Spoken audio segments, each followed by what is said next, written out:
Assalomu alaykum qarindoshlar. Men butun bir oilam to'g'riliq guvohlik bermoqchi. Ismim Ömer Yusuf, Qashqar shahar Makit noyisidan. Bu dadam Yusuf Ushu. Bu anam Amangul Qodir. Bu ikkilarning oldi-keyni bo'lib bir qancha qatim chet elga chiqqan tarixi bor. Bizning oxirgi kurashgan vaqtimiz 2017-yil 4-oy. Undan keyin ta hozirgacha hech qanday aloqa qilmadim. Bu akam Muhammed Emin Yusuf. Bu singlim Reyhangul Yusuf.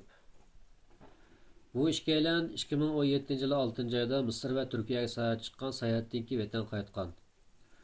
Acham Risolat Yusuf. Achamning surati bo'lmaganligi uchun ekronga olib chiqamadim. Achamning vatanda hech qanday qonunsiz ish qilgan tarixi yo'q, chetelik chiqqan tarixi yo'q.